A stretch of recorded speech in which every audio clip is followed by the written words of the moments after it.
के आगाज में आपको खबर देते हैं। रावलपिंडी के करीब मोटरवे पर फतेह जंग इंटरचेंज पर एडिशनल आईजी मोटरवे पुलिस की गाड़ी पर फायरिंग की गई है। एडिशनल आईजी सज्जाद अफजल शदीद जख्मी जबकि उनके भाई पीएस अफसर नुमान अफजल जाम बहक हो गए हैं। फायरिंग करने वाले मुलजिमान अपनी गाड़ी हकला इंटरचेंज के करीब छोड़कर फरार हो गए। पुलिस ने गाड़ी तहवील में ले ली है। इस हमले की सीसीटीवी भी सामने आ गई। मजीद जान लेते हैं, पिम्स के बाहर मौजूद हैं समा के नुमाइंदे आदिल तनौली से। आदिल, अब तक क्या मालूमात सामने आई हैं, क्या बताना है पुलिस का? जी देखिए, मोटरवे पुलिस के जो एडिशनल आईजी सज्जाद अफजल हैं उनको तकरीबन 6:30 बजे के करीब यहाँ पर पहुँचाया गया है पिम्स अस्पताल में, जबकि उनके साथ जो उनके भाई थे नुमान अफजल, उनकी मौके पर ही डेथ हो गई थी। इस वक्त सज्जाद अफजल का ऑपरेशन जो है वो जारी है, ताहम डॉक्टरों की जानिब से यह बताया गया है कि उनकी हालत खतरे से बाहर है। ऑपरेशन उनका जो है वो पिम्स अस्पताल में जारी है। पूरी मेडिकल टीम जो है वो उनका एक ऑपरेशन कर रही है। इसके अलावा वज़ीर-ए-आज़म के प्रिंसिपल सेक्रेटरी जो हैं आजम खान, वो भी यहाँ पर पहुँचे हैं और डॉक्टर्स को उनकी जानिब से ब्रीफिंग भी दी गई है और साथ साथ ये बताया गया है कि सज्जाद अफजल की हालत जो है वो इस वक्त खतरे से बाहर है। दूसरी जानब मोटरवे पुलिस के आला अफसरान ने इस बात का दावा किया है कि मुलजिमान की गाड़ी, जिसकी गाड़ी से फायरिंग की गई थी एडिशनल आईजी सज्जाद अफजल की गाड़ी के ऊपर, उस गाड़ी को मुलजिमान हकला इंटरचेंज के करीब छोड़कर फरार हो गए हैं। ताहम गाड़ी का इस वक्त ट्रांजिट किया जा रहा है। मोटरवे पुलिस के आला अफसरान की जानिब से ये बात बताई गई है कि सज्जाद अफजल जो अपने किसी अजीज की फातहख्वानी के बाद जो है वो वापस जा रहे थे। अच्छा, जिस तरह से इस सीसीटीवी फुटेज में गाड़ी को भी देखा जा सकता है, ये गाड़ी जो मुलजिमान छोड़कर फरार हो गए हैं, क्या मालूम हो पाया इस फुटेज से कि कितने अफराद इस गाड़ी के अंदर सवार थे, वो निकलकर किस जानिब फरार हुए और कैसे फरार हुए? देखिए, मोटरवे पुलिस के जो आला अफसरान हैं मौके पर मौजूद जो थे, जो यहाँ पर पिम्स अस्पताल में भी हमारी उनसे बात हुई है, उनकी जानिब से ये कहा गया है कि अभी तक सिर्फ मुलजमान की जानिब से वो गाड़ी ही बरामद की वहाँ पर छोड़ी गई है और उस गाड़ी को पुलिस की जानिब से अपने कब्जे में ले लिया गया है। ताहम गाड़ी का इस वक्त ट्रांजिट किया जा रहा है, उसके बाद ही पता चलेगा कि कौन कौन सा असला इसमें इस्तेमाल हुआ है। अलबत्ता मोटरवे के आला अफसरान। अच्छा आदिल, ये डेटा क्या मिल सका है कि ये गाड़ी इससे पहले कहाँ से आ रही थी, कितना सफर करके आ रही थी, इसलिए पहले ये किस मकाम पर रुकी थी? देखिए, मोटरवे के आला अफसरान जो हैं उनकी जानिब से ये इस बात की तस्दीक की गई है कि सज्जाद अफजल जो है वो उनकी गाड़ी का ये पहले से ये गाड़ी ताकुब कर रही थी। ताहम उनकी इस मशकूक एक्टिविटी की वजह से गाड़ी को रोकने की कोशिश की गई, जिसके नतीजे में गाड़ी से मुलजिमान ने अंधाधुंध फायरिंग की है। फायरिंग के नतीजे में ये अफसोसनाक वाक़या पेश आया है। ताहम अभी तक जो वाक़या है उसके खास जो पहलू हैं उस पर किसी मज़ीद तहकीकात की जा रही हैं। आदिल, तफसील के लिए शुक्रिया। और अब ये खबर के ठप्पे लग गए, वोट कम गिने गए, धुन में डब्बे गायब हो गए। पाकिस्तान में हर इलेक्शन में धांधली का शोर मचता है, मगर धांधली के खात्मे के लिए सियासतदान किसी प्लानिंग पर इकट्ठा नहीं होते। धांधली के खिलाफ लाई जाने वाली वोटिंग मशीन भी मुतनाज़ हो गई, जिस पर हुकूमत ने चीफ इलेक्शन कमिश्नर पर ही अदम एतमाद का इजहार कर दिया। फवाद चौधरी ने इल्जाम लगाया कि इलेक्शन कमीशन अपोजिशन का हेडक्वार्टर और chief election commissioner mouthpiece बने हुए हैं।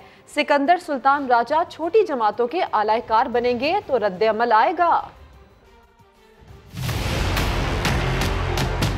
यूँ लगता है कि इलेक्शन कमीशन एक हेडक्वार्टर बन गया है इस वक्त अपोजिशन। चीफ इलेक्शन कमिश्नर साहब को ज़्यादा शौक आया हुआ है, वो एक अपोजिशन के माउथ पीस के तौर के ऊपर काम करना चाहते हैं।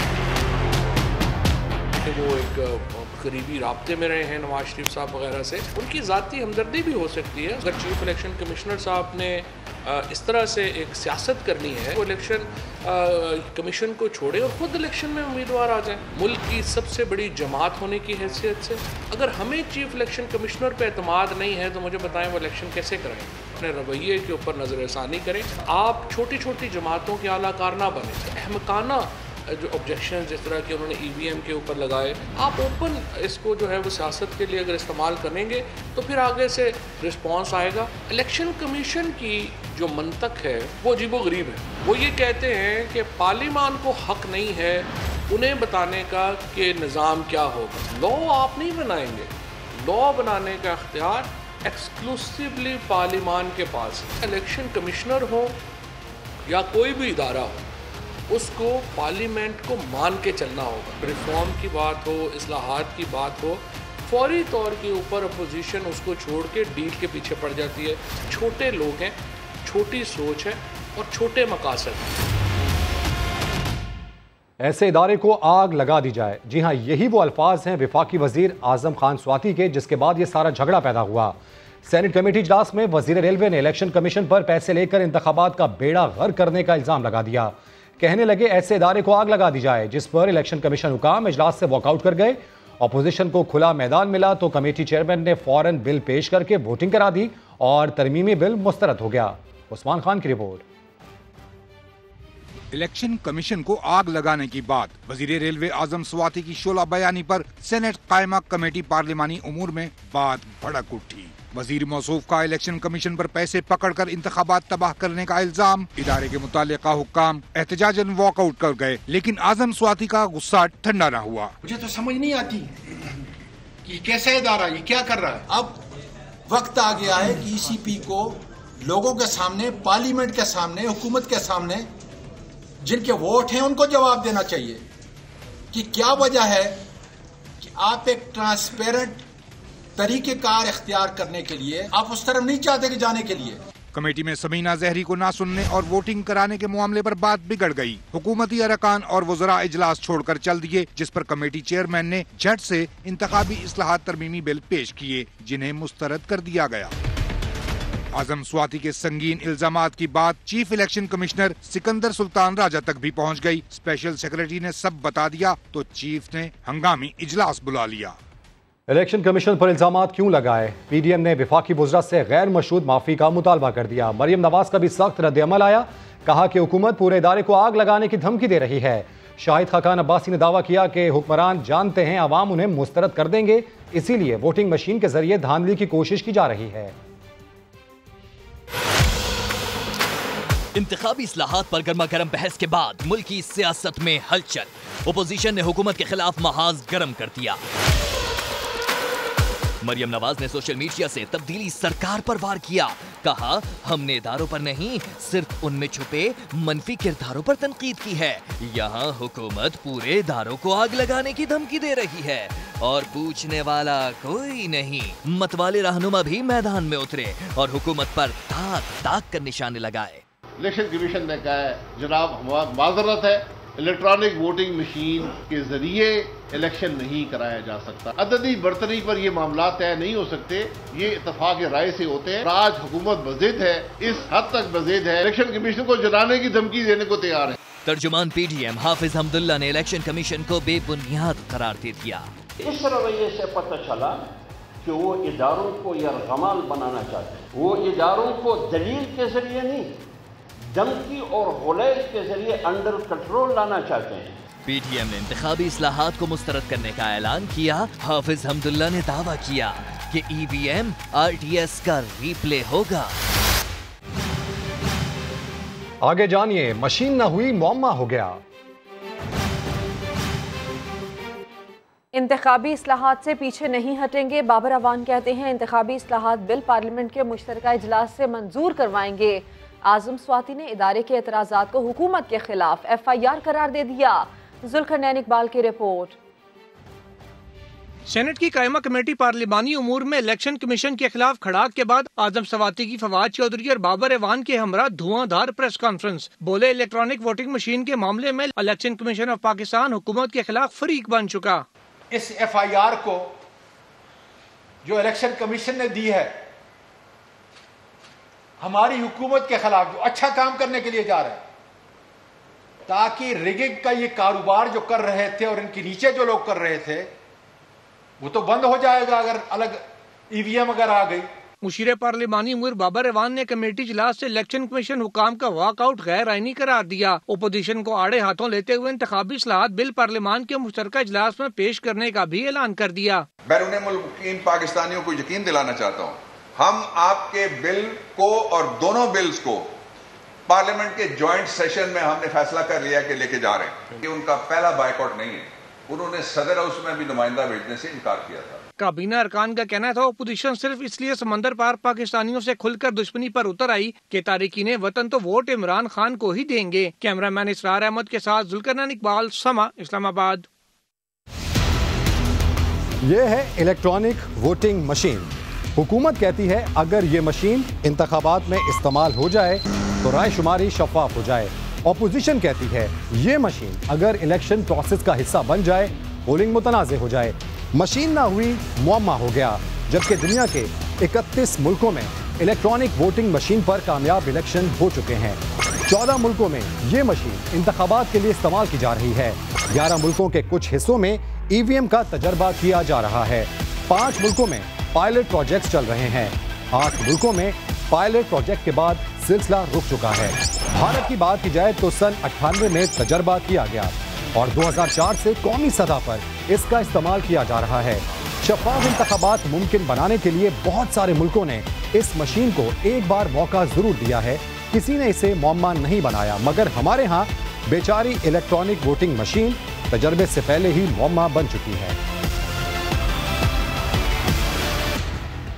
इलेक्ट्रॉनिक वोटिंग मशीन तो मासूम है, वोट चोरी होने से कैसे रोक सकती है? वोट शेर को डालकर जाए और वो गीदड़ को पड़ जाए, हमें कैसे पता चलेगा?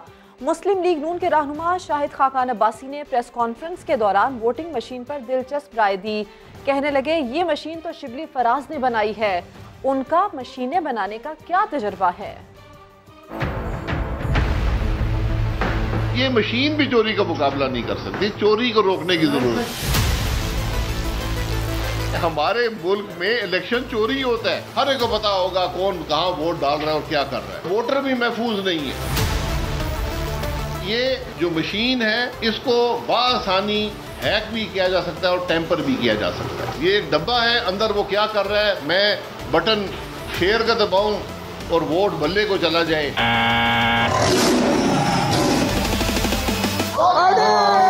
बटन शेयर का दबाऊं और वोट बल्ले को चला जाए, हमें नहीं पता अंदर वो मशीन क्या कर रही है। इलेक्ट्रॉनिक वोटिंग मशीन बेचारी जो है वो बड़ी ही मासूम है इस मामले में, वो चोरी नहीं रोक सकती। ये शिबली फराज साहब ये मशीन उन्होंने तैयार की है, उनका मशीनों में क्या तजर्बा है ये हम उनसे पूछेंगे। वोट शेर को आदमी डालकर जाए और वोट चला जाए गीदड़ के पास। चेयरमैन साहब काबुल नहीं कराची की फिक्र करें, तफसील जानिए कुछ देर में। और अब ये खबर कि पीडीएम ने हुकूमत पर दबाव बढ़ाने के लिए 26 सितंबर से पूरे मुल्क में वर्कर्स कन्वेंशन और जलसे करने का ऐलान कर दिया। हुकूमती नाकामियों पर व्हाइट पेपर जारी करने का भी फैसला कर लिया। पीडीएम सरबराह मौलाना फजलुर रहमान की ज़ेर सदारत मजलिस आमला का इजलास। मुल्क की दाखिली सूरत हाल और हुकूमत की खारजा पॉलिसी पर तफसीली मशावरत। हुकूमती इक़दामात को शदीद तनकीद का निशाना बनाया गया। पीडीएम रहनुमाओं ने मशावरत के बाद हुकूमत मुखालिफ तहरीक को आगे बढ़ाने का लाया अमल भी मुरत्तब कर लिया। मुल्क गिर जलसों और कन्वेंशन का आगाज इस्लामाबाद से होगा।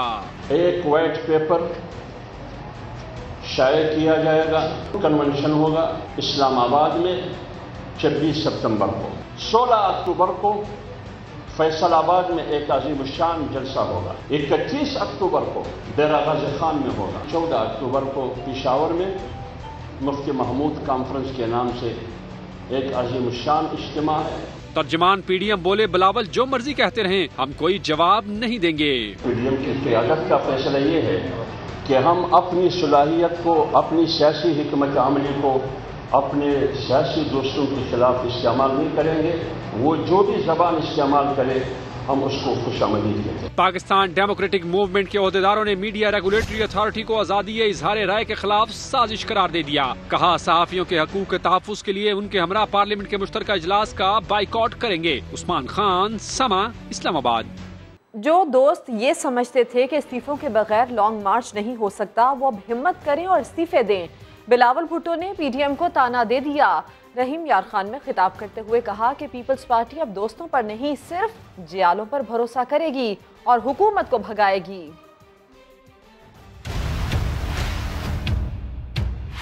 हमने ऐलान कर चुके थे कि हम लॉन्ग मार्च के लिए चल रहे हैं। हमारा कुछ दोस्तों ने कहा अब तो लॉन्ग मार्च इस्तीफे के बगैर बनते ही नहीं है। तो हमारे दोस्तों की मर्जी, पीपल्स पार्टी दोस्तों पे नहीं जियालों पे भरोसा करेंगे। हम खान साहब को भगाएंगे। अब अपने दोस्तों से मुतालबा करेंगे या आप हमारे बात माने, अदम एतमाद लेकर आए बज़दार के खिलाफ, फिर वफाक में खान साहब के खिलाफ अदम एतमाद लेकर आए, साथ मिलके हम कठपुतली को भी भगा सकते हैं। अगर आप हमारे बात नहीं मान रहे हो तो फिर अपना ही दावा पे पूरा उतरे। जिस बात पे आप हमसे अलग हुए, आप अगर अपना वोट इस्तेमाल नहीं करना चाहते हो तो फिर आप इस्तीफा ही दे दे, असेंबली ही छोड़े। अब दोनों तरीके से हम नहीं चल सकते, या आप हुकूमत के खिलाफ हो सकते हो या आप हुकूमत के साथ हो सकते हैं। अब तैयार है जगह जगह जाने के लिए, इस खान को भगाने के लिए और अपना अवामी राज कायम करने के लिए। और अब आपको बताएं कि पुराने मेयर की पुराने रूप में एंट्री हुई है। वसीम अख्तर ने बिलावल भुट्टो जरदारी को आड़े हाथों ले लिया। कहने लगे कराची तबाह हो चुका और बिलावल अफगानिस्तान पर मुश्तरका इजलास बुलाने चले हैं। आर्मी चीफ कराची की सूरत हाल का नोटिस लें। वजीर आजम को कह कहकर थक चुके हैं। MQM के इलेक्ट्रिक के जरिए KMC के टैक्स वसूल नहीं होने देगी।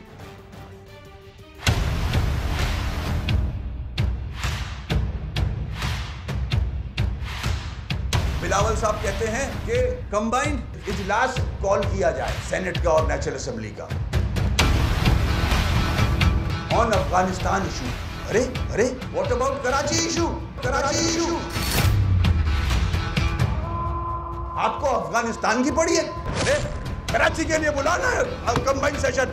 कराची का मसाइल कौन हल करेगा? वो हमारे पैसे से तुम्हारी हुकूमत चलती है, हमारे पैसे से तुम पलते हो, तुम्हारे घर चलते हैं हमारे पैसे से। ये इंटीरियर सिंध से उठा के लाके जाली डोमिसाइलों में कराची में नौकरियां दे रहे हैं उनको। हमारा सेक्रेटेरिएट अलग करें, अपना सेक्रेटेरिएट दादू ले जाएं। इनकॉम्पिटेंट लोग, पूरी दुनिया कहती है कि बैड गवर्नेंस। दहशतगर्द तुम हो, तुमने जहाज अगवा किया था इस मुल्क का, तुमने ये मुल्क तोड़ा था, तुम्हारे लीडर ने नारा लगाया था इधर हम उधर तुम। हमने नहीं तोड़ा था ये मुल्क, हम आज भी बचाना चाहते हैं इस मुल्क को। चीफ ऑफ आर्मी स्टाफ साहब, आपसे रिक्वेस्ट कर रहा हूँ, कौन बचाएगा इस शहर को? PM साहब से रिक्वेस्ट कर करके थक गए, प्रेसिडेंट साहब तो आते ही नहीं है, किससे बोले? चीफ जस्टिस साहब का समझ में नहीं आता। तो ऐसा ना हो कि ये पूरी कौम सड़कों पे आए और एक अजीब सी सिचुएशन क्रिएट हो उस शहर में जो आपको चलाता है, आपको पालता है।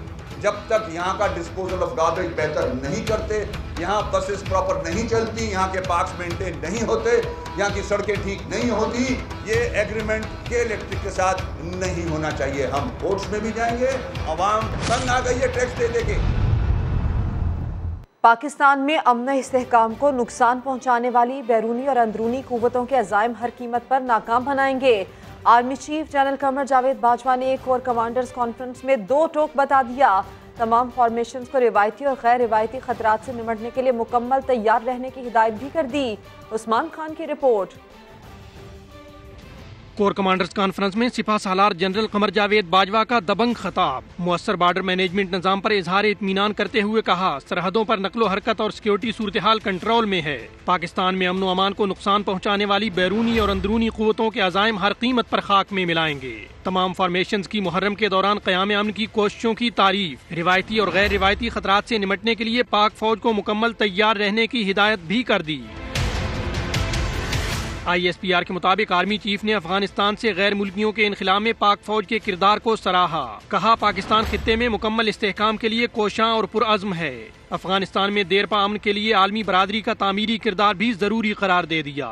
अफगानिस्तान में बामकसद राबतों और इंसानी हमदर्दी के तहत इमदादी कामों में किरदार अदा करने पर भी जोर। कोर कमांडर्स कॉन्फ्रेंस के शुरका ने मरहूम कश्मीरी हुर्रियत रहनुमा सैयद अली गीलानी को भरपूर खराज अकीदत पेश किया। कहा, सैयद अली गीलानी ने पूरी जिंदगी कश्मीरियों के हक़ खुद इरादियत के हुसूल की जिद्दोजहद के लिए वक्फ कर दी। भारतीय जबर के खिलाफ कश्मीरियों से मुकम्मल यकजहती के अज़्म का इआदा भी किया गया। अफगानिस्तान में तालिबान की नई हुकूमत कल 9/11 की बरसी पर हलफ उठाएगी। रूस ने तकरीब हल्फ बर्दारी में शिरकत से माजरत कर ली। जर्मन वज़ीर ख़ारजा कहते हैं काबुल में अपना सिफारत खाना जल्द खोल लेंगे। अमरीकी दफ्तर ख़ारजा के तर्जुमान नेट प्राइस कहते हैं कि काबुल हुकूमत को तस्लीम करना अलग मामला है, इंसानी बहरान और ख़वातीन के मामले पर तालिबान से बात कर सकते हैं। अब खबर बहुत दर्दनाक है। लाहौर में 1.5 साल के शीरखार बच्चे को बदफेली का निशाना बना डाला। मासूम को बेहोशी की हालत में अस्पताल लाया गया, जहाँ वो दम तोड़ गया। इंसानी हुकूक की रहनुमा फरजाना बारी ने ऐसे वाक़यात की वजह सज़ा और जज़ा का निज़ाम ना होना करार दिया। तर्जुमान पंजाब हुकूमत उस्मान बसरा कहते हैं कानूनी कार्रवाई के लिए वालिदैन पीछे हटे तो पुलिस आगे आई है।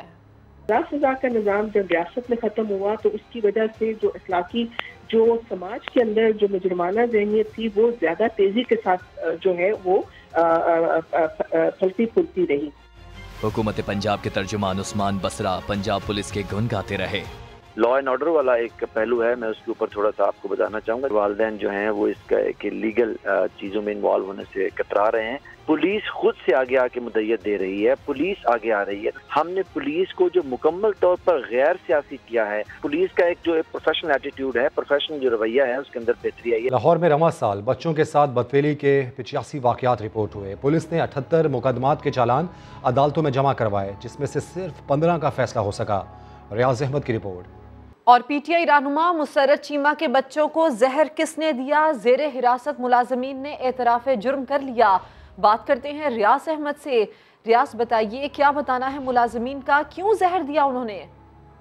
जी बिल्कुल, चंद दिन पहले ये वाक़या पेश आया था कि मुलाजमीन ने इस तरह उनके बच्चों को जहर दिया था, जिस पर मुसर्रत चीमा ने फौरी तौर पर इन पर शुबा जाहिर किया। पुलिस ने तमाम 6 मुलाजमीन थे इनके, उनको हिरासत में लिया। दौरान तफ्तीश उन्होंने इस बात का एतराफ़ कर लिया कि जो है उनके बच्चों को, मुसर्रत चीमा के बच्चों को जहर देने वाले वो खुद ही थे। एक इनका बावर्ची था जिसने खाने में जहर मिलाया था, जिसके बाद इनके बच्चों को जहर दिया गया था। पुलिस ने मजीद जब तफ्तीश की तो उन्होंने ना सिर्फ जुर्म का एतराफ़ किया और साथ ये भी बताया कि एक खातून उनके घर आई थी। उन्होंने उस घर की तस्वीर लेने के बहाने वो दाखिल हुई थी और उन्होंने उनको जो है वो इस प्लान में शामिल किया कि वो इस घर की उनको मालकन बना देंगी अगर आप इनके तमाम खानदान को, यानी कि मुसर्रत चीमा उनके शोहर और बच्चों को जहर देकर मार देंगे तो इस घर के मालिक उनको बना दिया जाएगा। और मुलाजिमीन ने एतराफ़ भी कर लिया। आपका शुक्रिया रियाज। लेजेंडरी अदाकार उमर शरीफ की तबीयत संभल ना सकी। अहलिया ज़रीन गज़ल का कहना है कि दिल का दौरा पड़ने के बाद से उमर शरीफ की शरियानों से खून आ रहा है। किसी किस्म की माली मदद की ज़रूरत नहीं, सिर्फ वीज़े और बैरून मुल्क मुंतकली के लिए मदद की अपील है। रेहान अहमद की रिपोर्ट। बात नहीं करना, आपका फ़ोन होता क्या है?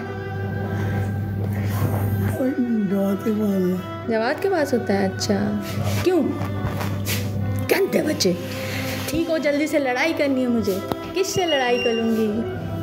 उमर से लड़ाई करूंगी है। उमर शरीफ की सेहत बिगड़ रही है, मगर इस हालत में भी तबीयत की ज़राफत बरकरार है। पूरी उम्र लोगों को हंसाने में बिताने वाले फनकार को इस हालत में देखकर करोड़ों मद्दाह भी अफसुर्दा हो गए हैं। अहलिया ज़रीन गज़ल का कहना है कि दिल का दौरा पड़ने के बाद उमर शरीफ की शरियानों से खून आ रहा है, इसलिए क्लिपिंग कराना जरूरी है। आइंदा चंद रोज उमर शरीफ की सेहत के लिए अहम है। हमें ये 15 दिन के अंदर, 10 से 15 दिन के अंदर ये सब कुछ उनका लाजमी करना है। अगर नहीं होता तो फिर ये लोग ओपन हार्ट सर्जरी करेंगे, जो कि बहुत ही रिस्की है। अहलिया ज़रीन गज़ल ने यह भी वाज़ेह किया है कि उमर शरीफ को किसी किस्म की माली मदद की जरूरत नहीं है। मदद की अपील सिर्फ वीज़े और बैरून मुल्क मुंतकली के लिए की है।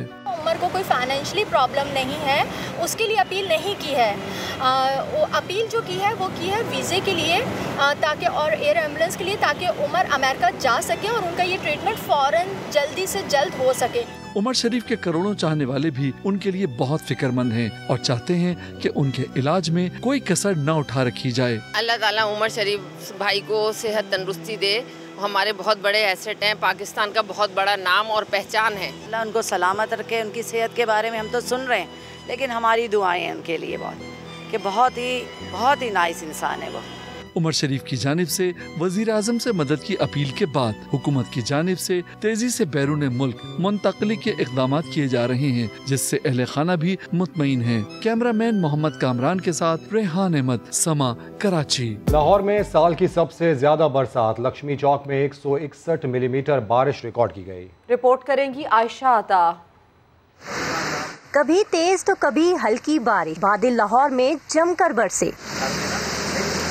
सुबह के वक्त सिलसिला शुरू हुआ और दोपहर तक जारी रहा। दफातर और कामकाज पर जाने वाले अफराद शदीद मुश्किलात से दो चार हुए। कई मोटरसाइकिल्स रास्ते में ही खराब हो गयीं। मौसम बहुत इंजॉय करता हुआ मैं आ रहा था, लेकिन वो बारिश में वो पानी खड़ा हुआ था तो मोटरसाइकिल बंद हो गई, तो मौसम इंजॉय का फायदा कोई नहीं। जनरल अस्पताल में पानी वार्ड्स में दाखिल होने से मरीजों और अमले को मुश्किलात का सामना करना पड़ा। अस्पताल इंतजामिया का कहना है कि मरीजों को दीगर वार्ड्स में मुंतकिल कर दिया गया है और पानी निकालने का काम भी जारी है। पुलिस एहलकार पानी में फंसी गाड़ियों को निकालने में मदद करते रहे, जिस पर लोगों ने इनका शुक्रिया अदा किया। वासा हुकाम के मुताबिक साल की सबसे बड़ी के बावजूद बेशतर इलाकों से पानी निकाल लिया गया है। वज़ीर-ए-आला पंजाब खुद मॉनिटर कर रहे थे। इन सब की काफ़ी काविशें हैं कि बारिशों के दौरान ही, बारिश खत्म होने से पहले ही बेशतर मकामात हमने क्लियर कर लिए। महकमा मौसमियात का कहना है कि बारिश का सिलसिला अगले 48 घंटे जारी रह सकता है। कैमरा टीम और रिपोर्टर शाहीन मिशाल के साथ आयशा अता, समा, लाहौर।